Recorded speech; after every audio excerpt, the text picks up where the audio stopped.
প্রিয় শিক্ষার্থীবৃন্দ, আমরা এর আগের ক্লাসে সংজ্ঞার যে দ্বিতীয় ক্লাসটা ছিল সেই ক্লাসে আমরা দেখেছিলাম যে জাতিবাচক পদের সংজ্ঞাদান সম্ভব এবং সেটাই দেয়া হয়। যেমন আমরা উদাহরণ হিসেবে মানুষ পদের সংজ্ঞা নিয়ে আমরা আলোচনা করেছি। সেখানে জাত্যাত্বের সুস্পষ্ট বর্ণনা করাটাই হচ্ছে সংজ্ঞা বা ডেফিনিশন। শেষের দিকে আমরা আলোচনা করেছিলাম যে সংজ্ঞাদান ঐচ্ছিক বিষয় না, বর্ণনার মতো ঐচ্ছিক বিষয় না, সেখানে কিছু নিয়মকানুন আমাদেরকে মেনে চলতে হয়। তো সংজ্ঞাদানের ক্ষেত্রে আমাদের 5টি নিয়ম আছে, যে 5টি নিয়মের ভিতরে আবার কিছু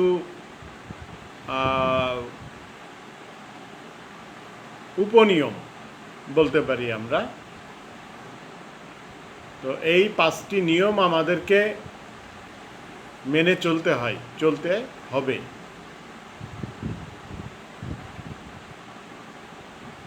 তো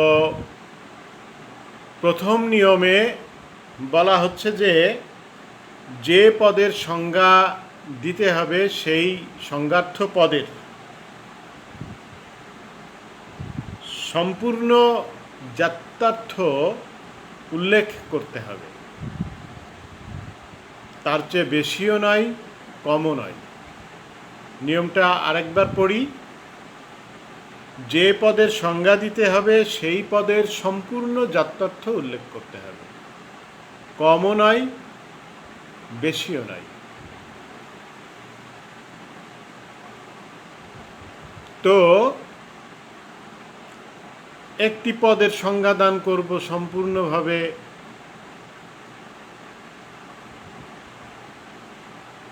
ঠিক, কিন্তু অতিরিক্ত কথাও বলা যাবে না, আবার কম পড়ে যায় তাও বলা যাবে না। যেমন মানুষ পদের সংজ্ঞাদান করতে গিয়ে আমরা বলি যে মানুষ হচ্ছে বুদ্ধিবৃত্তি সম্পন্ন জীব। আমরা আগের অনেকবার এই কথা আমরা উচ্চারণ করেছি, মানুষ হচ্ছে বুদ্ধিবৃত্তি সম্পন্ন জীব। এখন আমরা যদি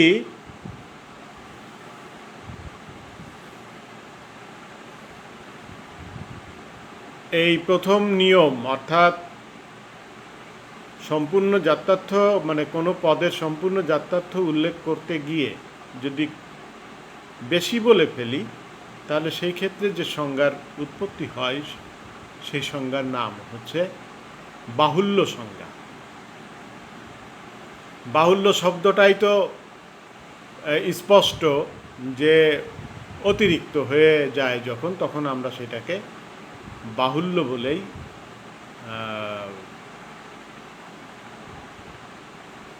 উল্লেখ করি। তো মানুষ পদের সংজ্ঞাদান করতে গিয়ে যদি আমরা বলি যে মানুষ হচ্ছে বুদ্ধিবৃত্তি সম্পন্ন মরণশীল জীব, এই যে মরণশীল কথাটা আমরা এখানে অতিরিক্ত বললাম, এই মরণশীল জীব তো বটে, জীব মানেই তো মরণশীল, তা নিয়ে তো আমাদের নতুন করে এটা অতিরিক্ত একটি শব্দ সংযোজিত করে আমরা সংজ্ঞাদানের চেষ্টা করেছি, কিন্তু এটা বাহুল্য সংজ্ঞায় পর্যবসিত হয়। সুতরাং কখনোই বলা যাবে না যে মানুষ হচ্ছে বুদ্ধিবৃত্তি সম্পন্ন মরণশীল জীব। যার জীবন আছে তার মৃত্যু আছে, জন্মিলে মরিতে হবে, একটা অনেক প্রাচীন প্রবাদ আছে, এ নিয়ে গানও আছে। তো এইটা করা যাবে না। এই অতিরিক্ত শব্দ ব্যবহার করতে গেলে যে সব সংজ্ঞার উৎপত্তি হয় সেটা হচ্ছে বাহুল্য সংজ্ঞা। আর তারপরে আমরা দেখলাম যে প্রথম নিয়মে যে অতিরিক্তও বলা যাবে না, আবার কমও বলা যাবে না। তো সে কম যদি আমরা বলি তাহলে সেখানে বাহুল্য সংজ্ঞাও হচ্ছে, আবার কি হচ্ছে যে এই বাহুল্য সংজ্ঞার ভিতরে আবার দেখা যাচ্ছে যে আবার কিছু কিছু সংজ্ঞা চলে আসে, যেমন আপতিক সংজ্ঞা। আপতিক সংজ্ঞা বা অবান্তর সংজ্ঞা। অবান্তর সংজ্ঞা যেমন যদি কোনো অতিরিক্ত গুণের কথা আমরা উল্লেখ করি, আমরা এর আগে বলেছিলাম যে গুণ যেমন দ্বিপদ। দ্বিপদ যদি কোনো আমরা মানুষের ক্ষেত্রে ব্যবহার করি, মানুষ পদের সংজ্ঞা দানের ক্ষেত্রে যদি ব্যবহার করি এরকমভাবে যে মানুষ হয় বুদ্ধিবৃত্তি সম্পন্ন দ্বিপদ জীব, তা মানুষ তো দ্বিপদই। মানুষের কি 3টি পা না 4টি পা? আমরা তো জানি। সুতরাং এই অবান্তর লক্ষণের কথা উল্লেখ করা যাবে না। তাহলে যে সংজ্ঞার উৎপত্তি হয় সেটা হচ্ছে আপতিক বা অবান্তর সংজ্ঞা। তারপরে আসছে কি অব্যাপক সংজ্ঞা। অব্যাপক সংজ্ঞাটা হচ্ছে কি যে মানুষ হয় একটি বুদ্ধিবৃত্তি সম্পন্ন ফর্সা জীব। এখানে ফর্সা, কালো, শ্যামলা এটা কোনো প্রয়োজন নেই, অপ্রয়োজনীয় কথা। মানুষ পদের অর্থাৎ মানুষ একটা জাতিবাচক পদ, সেখানে তার রং, পদ, তারপরে তার ভাষা কি, তার উচ্চতা, সে তার ব্যাপ্তি অর্থাৎ সে মোটা না মানে পাতলা, না যে অনেক লম্বা, এইসব কথা বলার কোনো প্রয়োজন নেই। যদি আমরা এই ধরনের কোনো শব্দ ব্যবহার করি সেটা অব্যাপক সংজ্ঞায় রূপান্তরিত হয়। তারপরে আসছে কি অতি ব্যাপক সংজ্ঞা। অতি ব্যাপক সংজ্ঞায় হচ্ছে যেমন আমরা যদি বলি যে মানুষ হয় একটি জীব,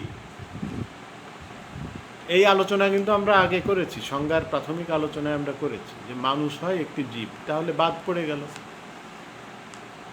তাই না? বাদ পড়ে গেল, কি বাদ পড়ে গেল? বুদ্ধিবৃত্তি বাদ পড়ে গেল। মানুষ হয় একটি জীব, তার মানে অন্যান্য চতুষ্পদী প্রাণী বা দ্বিপদী প্রাণী বা বহুপদী প্রাণী যাদের শুধুমাত্র জীববৃত্তি আছে তাদের সঙ্গে তুলনা করা হয়ে যাচ্ছে।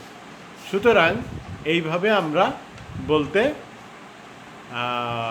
পারা যাবে না, এটা নিয়ম বহির্ভূত। আর যদি এই নিয়ম আমরা লঙ্ঘন করি তাহলে সেখানে অতি ব্যাপক সংজ্ঞা নামে একটা সংজ্ঞার উৎপত্তি হয়। সুতরাং আমাদের প্রথম যে নিয়মের কথা আসে আবার, যে কোনো পদের অর্থাৎ কোনো জাতিবাচক পদ অর্থাৎ মানুষ পদের সংজ্ঞাদান করতে গেলে মানুষ হয় বুদ্ধিবৃত্তি সম্পন্ন জীব, এটুকুই বলতে হবে, এর থেকে বেশিও না কমও না। কথায় আছে বেশি ভালো ভালো না, আবার কম পড়লে সেটাও সমস্যা। এরপরে আমরা দ্বিতীয় নিয়ম আলোচনা করব। এই আজ মোট 5টা নিয়ম, তো এই 5টা নিয়মের ভিতরে আমরা আজকে এই প্রথম দুটো নিয়ম নিয়েই আলোচনা করব। দ্বিতীয় নিয়মে বলা হচ্ছে যে পদের সংজ্ঞা দিতে হবে সেই পদটি থেকে সংজ্ঞাটি স্পষ্টতর হতে হবে।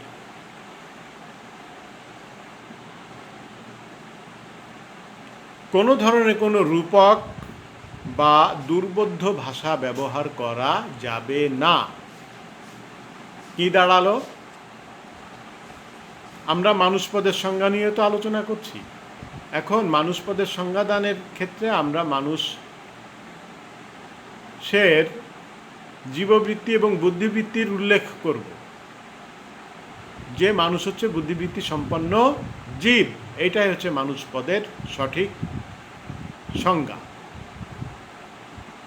কিন্তু সেখানে যদি আমরা রূপক শব্দ অর্থাৎ মেটাফোর বা দুর্বোধ্য ভাষা, হ্যাঁ, অস্পষ্ট ভাষা যদি আমরা ব্যবহার করি, তাহলে দুই ধরনের সংজ্ঞার যেটা নিয়ম বহির্ভূত সংজ্ঞা তার উৎপত্তি হয়। কীরকম?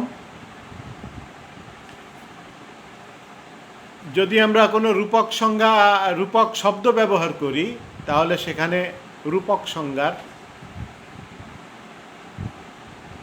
উৎপত্তি হয়, যেটা নিয়ম বহির্ভূত। যেমন আমরা বললাম যে মানুষ হচ্ছে সৃষ্টির মুকুট, তাই না? মানুষ যেহেতু সবার সেরা, জীবকুলে, প্রাণীকুলে যত জীব পৃথিবীতে সৃষ্টি হয়েছে, সবচেয়ে মানুষ হচ্ছে সেরা জীব। সেইটাকে আমরা মাথার উপরে রাখার জন্যে মুকুট শব্দটি ব্যবহার করলাম। এখানে মুকুট শব্দটা হচ্ছে রূপক অর্থে, যে মানুষ হচ্ছে সৃষ্টির মুকুট। সুতরাং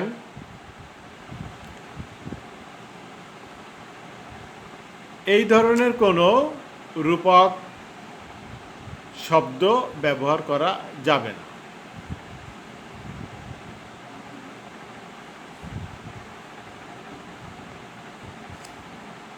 আমরা এখানে সংজ্ঞাদান করতে এসেছি। আমরা এখানে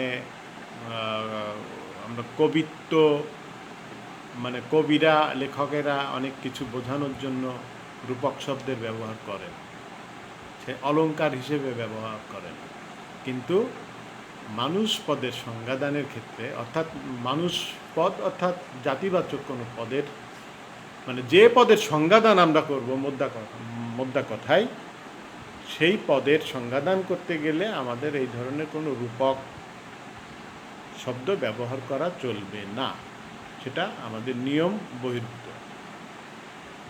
দ্বিতীয় নিয়মে আর একটা কী বলা হচ্ছে যে দুর্বোধ্য ভাষা অর্থাৎ অস্পষ্ট ভাষা ব্যবহার করা চলবে না। তাহলে আমাদের কি করতে হবে? আমাদের স্পষ্ট ভাষা ব্যবহার করতে হবে, সুবোধ্য ভাষা ব্যবহার করতে হবে, যাতে আমরা সহজে বুঝতে পারি। মানুষ পদের সংজ্ঞাদান করতে গেলে আমরা যখন বলছি যে মানুষ হচ্ছে বুদ্ধিবৃত্তি সম্পন্ন জীব, খুবই স্পষ্ট, খুবই প্রাঞ্জল, এর ভিতরে কোনো জটিলতা নেই। কিন্তু আমরা যদি বট গাছ, হ্যাঁ, বট গাছের সংজ্ঞাদান করতে যাই, তাহলে আমরা খুব সুন্দর করে এমন দুর্বোধ্য ভাষা যদি ব্যবহার করি, তাহলে সেই দুর্বোধ্য ভাষার জন্য ডিকশনারি খুঁজতে হবে, খুঁজে বের করতে হবে যে এই শব্দের মানে কি, অমুক শব্দের মানে কি। এই ধরনের কোনো দুর্বোধ্য ভাষা ব্যবহার করা চলবে না, তাহলে সেটা দুর্বোধ্য সংজ্ঞা নামে পর্যবসিত হবে, এবং যেটা ভুল এবং নিয়ম বহির্ভূত। তো বটগাছের কথা বলছিলাম। যদি কেউ বলে যে বটগাছ কাকে বলে, তা কেউ যদি এরকমভাবে বলেন যে বটবৃক্ষ হচ্ছে জটাজুটো লাঞ্ছিত সবিতা তপ নিরোধক মহাস্থবির পাদ। স্যার, কিছুই তো বুঝলাম, বিষয়টা তো বোঝার কথা না, কারণ এখানে যা ব্যবহার করা হয়েছে শুধু বটবৃক্ষটুকু আমরা বুঝলাম। আর যেসব শব্দ, বটবৃক্ষ হচ্ছে জটাজুটো, এই যে জটাজুটো লাঞ্ছিত সবিতা তপ নিরোধক মহাস্থবির পাদক, এই সব দুর্বোধ্য শব্দ এখানে ব্যবহৃত হয়েছে। এই দুর্বোধ্য শব্দ ব্যবহার করা চলবে না, যাবে না, সেটা নিয়ম বহির্ভূত। আমাদেরকে সংজ্ঞাদান করতে গেলে সংজ্ঞার যে নিয়ম আছে, সে নিয়ম মেনে চলতে হবে।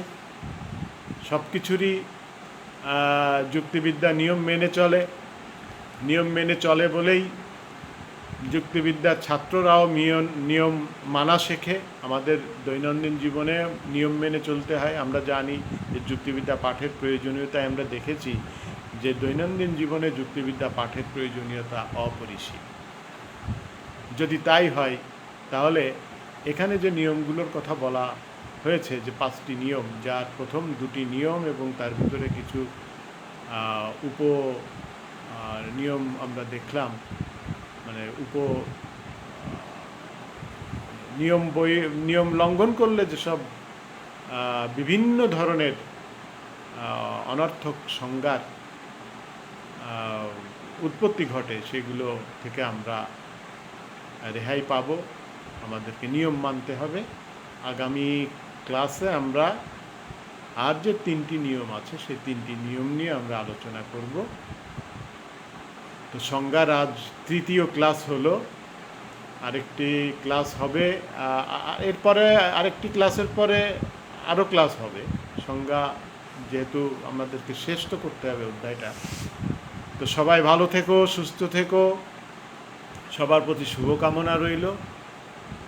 সেই চর্বিত চর্বণ স্বাস্থ্যবিধি মেনে চলবে। সবাইকে আবারও শুভকামনা জানিয়ে আজকের মতো শেষ করছি। ধন্যবাদ।